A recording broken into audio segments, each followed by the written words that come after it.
Hi, my name's Sean White. I'm excited to talk to you today about what's new with Amazon S3.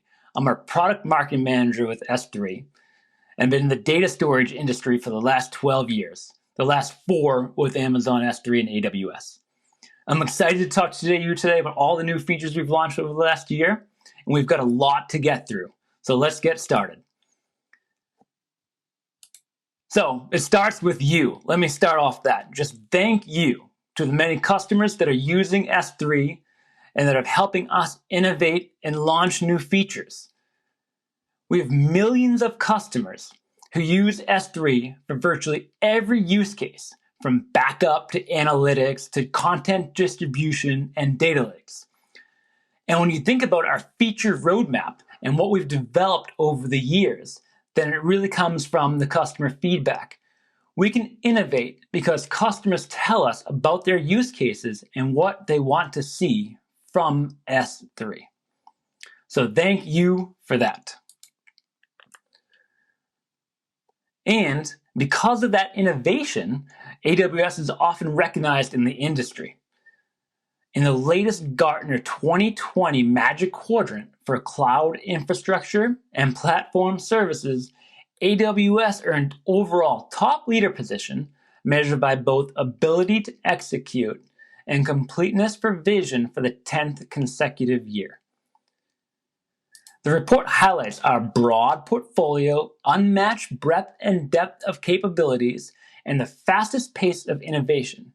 And today, I'm going to talk through the latest Amazon S3 innovations. First, a little overview of S3. So S3 provides industry-leading performance, availability, durability, scalability, and security.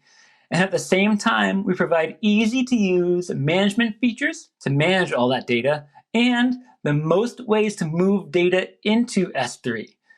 To give you an idea about the scale of S3, S3 stores exabytes of data across millions of drives with more than 100 trillion objects stored around the world. And we regularly peak at tens of millions of requests per second. We have tens of thousands of data lakes and millions of applications have been built on Amazon S3. As you know, AWS innovates based on what customers need. A good example of that is S3 Intelligent Tiering Storage class. We built it specifically for storage that has changing or unknown access patterns, and it automatically adjusts pricing based on those access patterns in a given month. We're going to talk more about that in a second.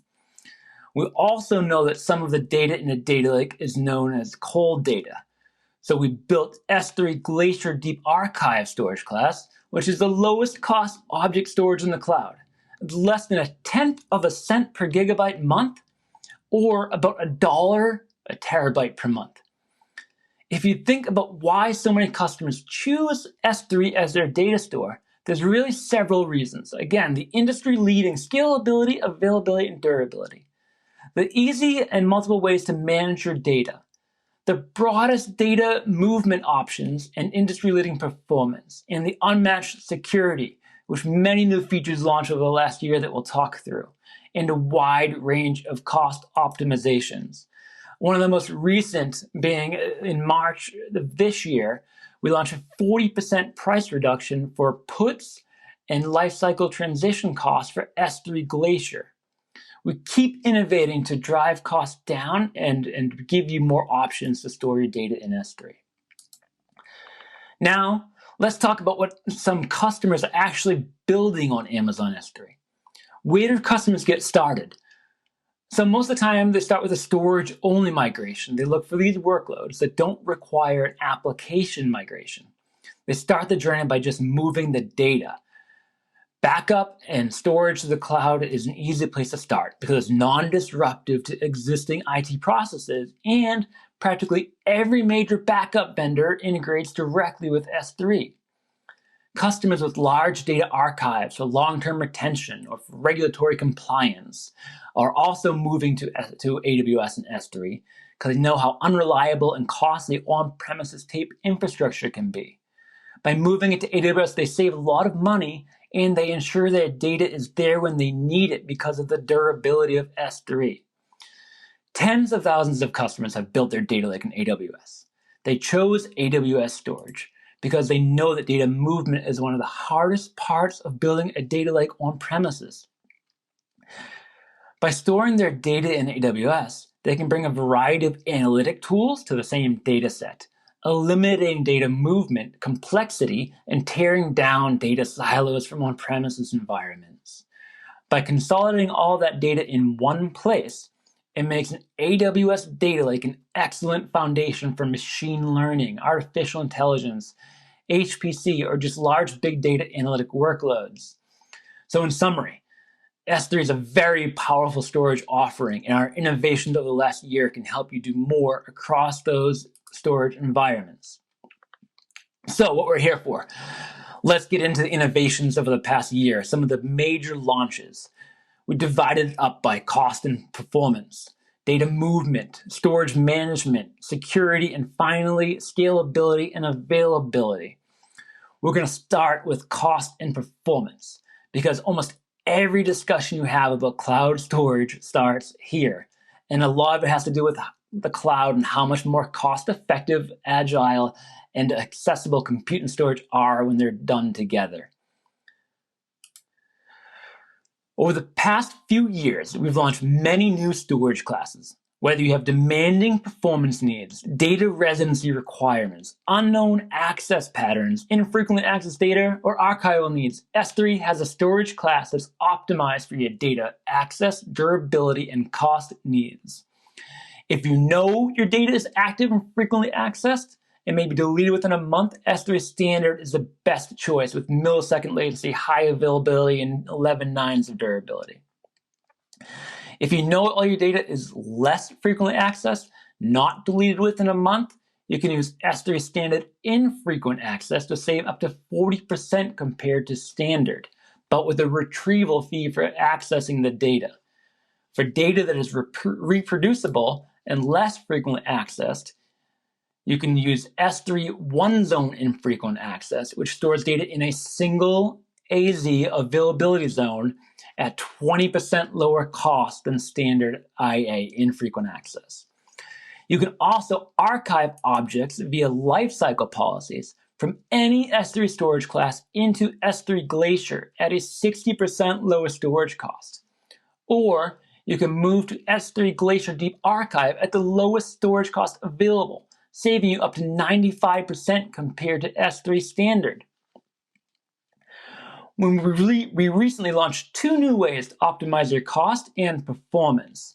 The first is adding archive access to S3 Intelligent Tiering, which we'll go deeper into, and with Amazon S3 on Outpost, which delivers object storage to your on-premises environments to meet local data processing or local data residency needs or requirements.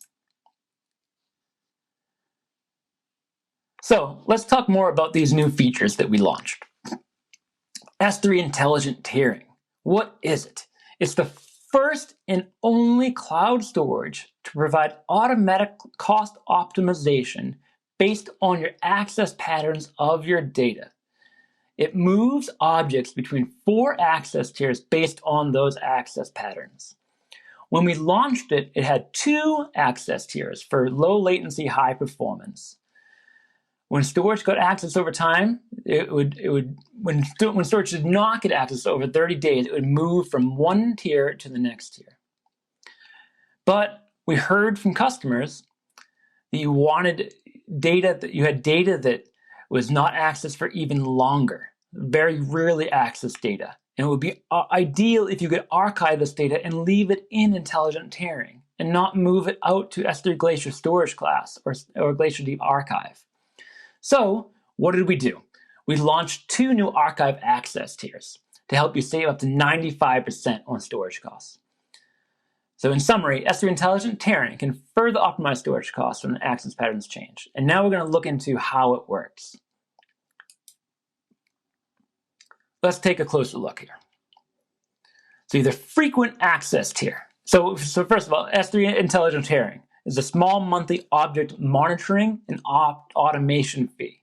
It monitors access patterns and automatically moves objects that have not been accessed for 30 consecutive days from the frequent tier to the infrequent access tier. Objects stored in the frequent and infrequent have millisecond access latency and high throughput performance.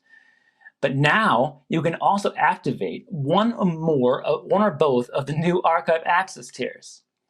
If you activate both, S3 intelligent tiering will automatically move objects from infrequent tier to archive in 60 days of no access, or 90 consecutive days from creation, and move objects from the archive access tier to the deep archive access tier in 90 more days of no access, or a total of 180 consecutive days since creation and no access.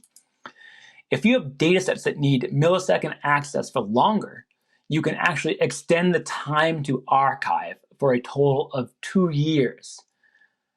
Anytime an object in the archive access tier or deep archive access tier is moved to the frequent access tier in as little as a few hours, it is moved back to the frequent access tier. So it always goes from deep archive access tier to the frequent access tier, or from the archive access tier to the frequent access tier. And it starts the cycle over again.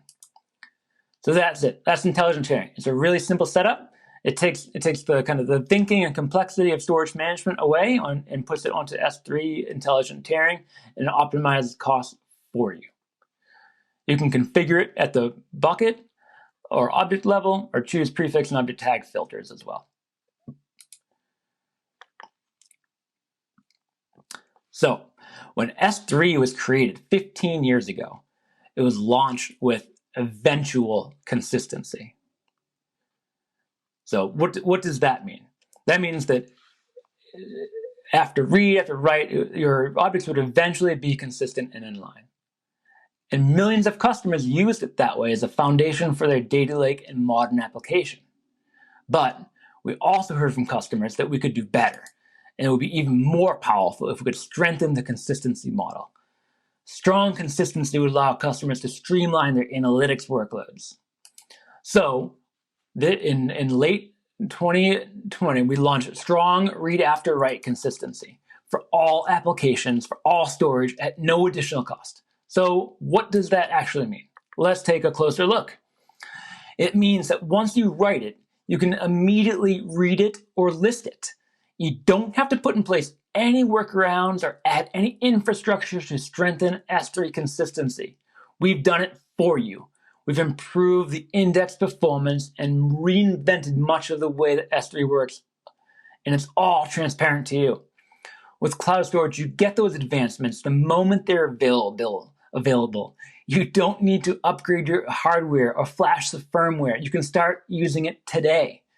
And unlike other cloud providers, Amazon S3 delivers strong read after write consistency for any storage request without changes to performance or availability, without sacrificing regional isolation for applications, and at no additional cost. Switching gears to cover data movement and one important update from moving data into Amazon S3. AWS provides a portfolio of data transfer services to provide the right solution for any migration project. For example, you can use Amazon Kinesis for streaming data, Storage Gateway for hybrid workloads, AWS Data Sync for transfer from a data center, and you can use the Snow family of devices for offline transfer. And now we launch AWS Snowcone, a small, almost Kleenex-sized, rugged, and secure portable storage and edge computing device for collection, processing, and migration of data. This device is purpose-built for use in edge locations where network capacity is extremely constrained or non-existent, and provides storage and computing capabilities in harsh environments. So again, you have the broadest data movement and hybrid cloud storage options out there. So we've talked about some of the options to optimize cost and performance in S3. We've talked about moving data into S3. So now let's look at how you can manage your data once it's in S3. And we're going to start with our newest launch, This was on Pi Day in March as we celebrated Amazon S3's 15th birthday. This new feature, S3 Object Lambda, lets you add your own code to S3 GET requests so you can modify and process data as it's returned to an application. So how would you use this? It can be used to filter certain rows out of an object, to dynamically resize an image, to redact or mask confidential or sensitive information for certain users, and then present a different view to other users. Or any other way you can imagine to use a Lambda function to modify data in S3. Object Lambda will help you transform data without having to build and operate any additional infrastructure, such as like a proxy layer, or having to create and maintain derivative copies of your data. You don't need a redacted object and a non-redacted object. You don't need an object in JSON and Parquet. You can just use Object Lambda to transform on the GET request. So how does it work? So you can use the console and you configure a Lambda function, attach it to an S3 access point. It can be any existing or new Lambda function that works with S3. From that point, S3 will automatically call that Lambda function to process any data retrieved through the S3 object access point, returning the result back to the application. You can author and invoke your own custom Lambda functions, tailoring S3 objects data transformation to your use case. This is a powerful feature. It's more of a building block feature that we're excited to launch, and we're excited to see how you use it. It integrates with AWS Lambda, it's built on Lambda, and it's kind of part of the evolution of the serverless and S3 story. Next, we have S3 Storage Lens. Customers use S3 to store large shared data sets across tens to hundreds of accounts and buckets and multiple regions and thousands of prefixes. Managing, optimizing, and reporting for these shared data sets can be challenging. That's why we launched S3 Storage Lens. You get organizational-wide visibility into your object storage usage. S3 Storage Lens is a first cloud storage analytics solution to provide a single view of your object storage usage and activity across all of your accounts, with drill downs to generate insights at the account, bucket, or prefix level. It can consist now of a large number of metrics, 29 in total, but if you talk about derived metrics, it's even more than that. And some of these metrics are metrics that you haven't been able to see easily before. S3 Storage Lens provides aggregation from the highest level down to the granular level of prefix. It allows you to easily perform drill downs to analyze your storage and update on a daily basis. In terms of data retention, the advanced version of Storage Analytics provides up to 15 months of historical data to analyze.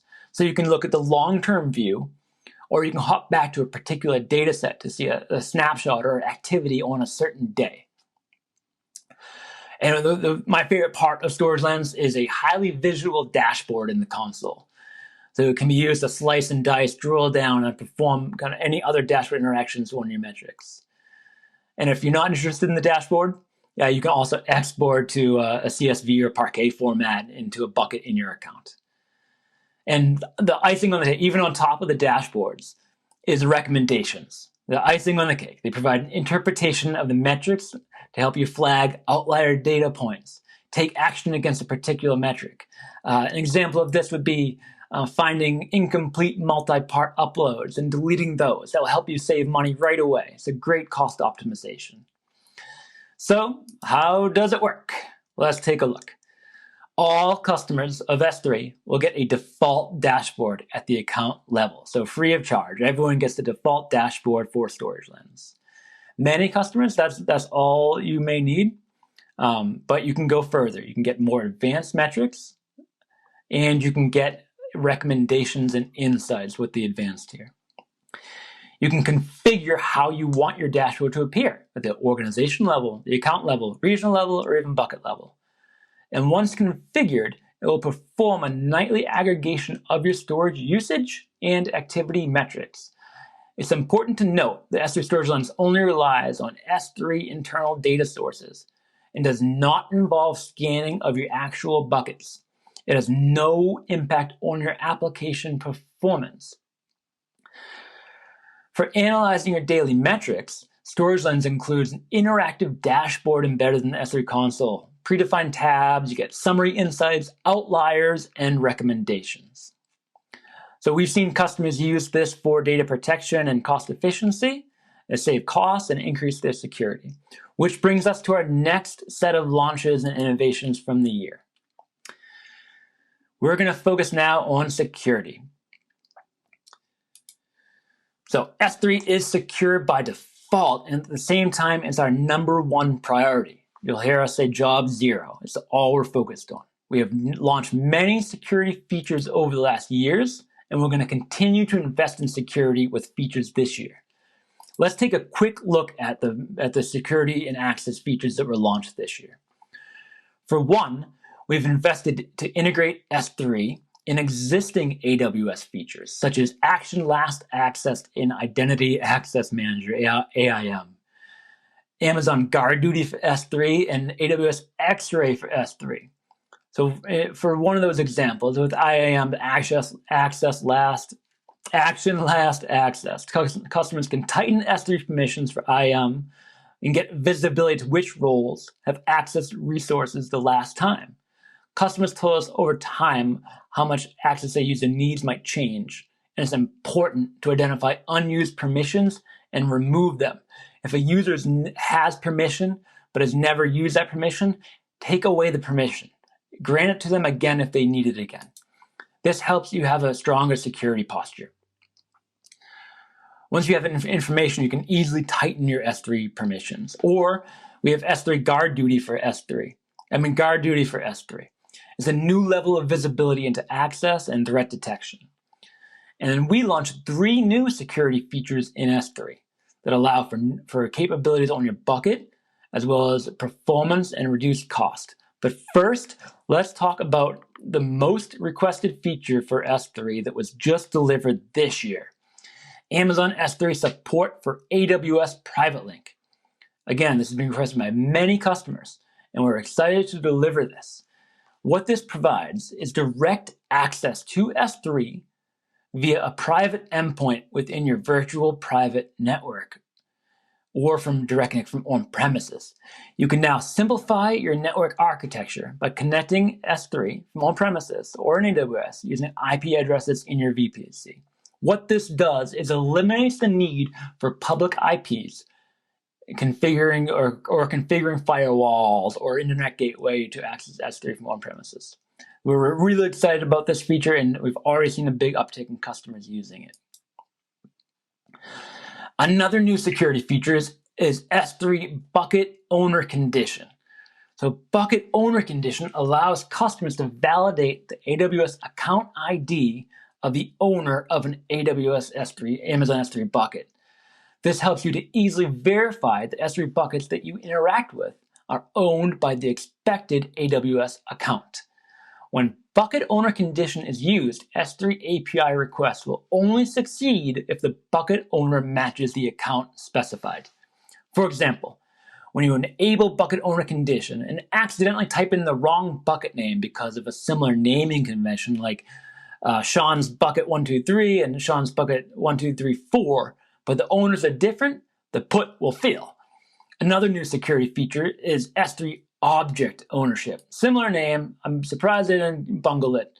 With S3 Object Ownership, bucket owners can now automatically assume ownership of objects uploaded to their buckets. Previously and by default, an S3 object is owned by the AWS account that uploaded the object. But oftentimes in data lakes, you have an environment where multiple users upload objects into the same bucket. And you want to make sure that all the objects in that bucket are owned by the same account, which is not necessarily the account that uploaded it, so the bucket owner's account. If you have shared data sets with multiple users and different accounts that write and read, you want to standardize that ownership. S3 Object Ownership allows you to do that without affecting existing objects. For our last security launch, let's talk about encryption.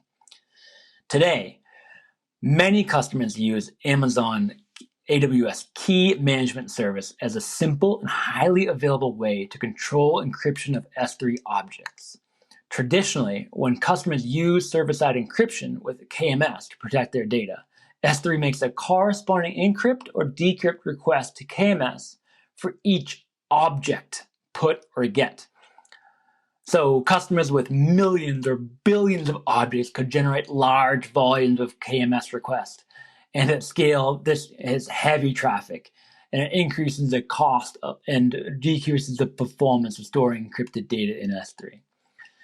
That's why we launched S3 Bucket Keys, which reduce costs by creating a bucket-level key by KMS stored in S3 to create unique data keys for object in a bucket. This bucket is temporarily retained within S3, so S3 doesn't need to make requests for every single object for every encryption operation. You'll get increased performance as well as reduced costs for KMS-based server-side encryption by up to 99%. 99% cheaper for encryption with KMS, server-side encryption.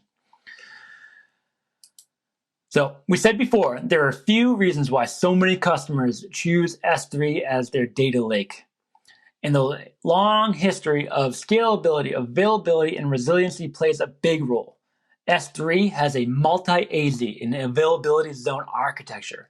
We'll take your data and store it in multiple data centers, typically usually three, and those data centers will be a few miles apart, but no more than 100 miles apart, so that you have the right low latency to operate for your application.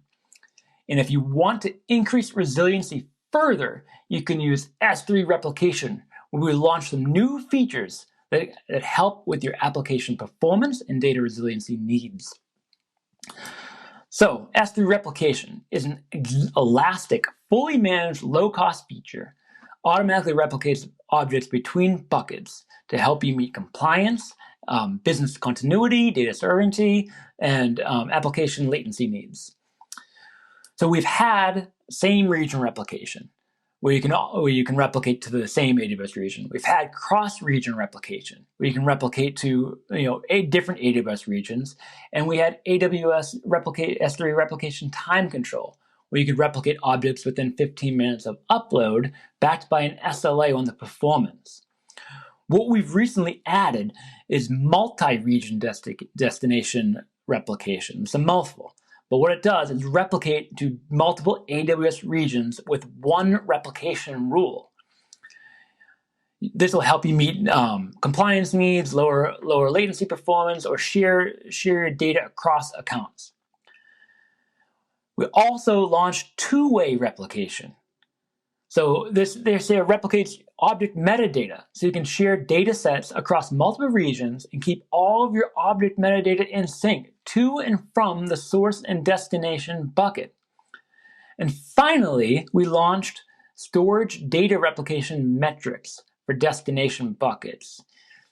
You can enable per destination level metrics and notifications for each replication rule without turning on S3 replication time control. This was all automatically within S3 replication time control. Now it's available for all replication. You can track objects pending, operations pending, and replication latencies between source and destination buckets through the S3 management console or using S3 CloudWatch. You can also receive failure notices for replication events and quickly diagnose and correct any issues. So it's not just about successful replications, it's about figuring out what went wrong and fixing it. So these new features help you have multi-destination replication and two-way replication. It opens up new use cases for you. You can now create shared data sets between global teams and minimize latency for geographical distributed users. You can replicate delete markers to one or more buckets with an additional flag. And you could have different software development teams. You could send a package to one user group in one region and to another group in another region, all in sync and all using one rule and replication. So that's a lot. It's been a busy year. So let me summarize quickly, not everything, but just quickly what we launched and what's the biggest improvements for you, the customer. So S3 Intelligent Tiering. There's 2 new archive access tiers that opt in to help you save up to 95% on storage costs. S3 Strong Consistency. No more workarounds for eventual consistency. S3 is now strongly consistent. No cost. S3 for Private Link. So having private direct connections from on-premises and from your VPC. New data movement options. More visibility into your storage with S3 Storage Lens. And the most complete replication abilities. And S3 Object Lambda, which just launched, and evolving the S3 serverless story, helping you transform objects without having derivative copies. And you came to a summit to learn, and you can take that learning beyond the summit. We have training courses designed specifically for S3. We have 35 plus free digital courses for all major storage technologies.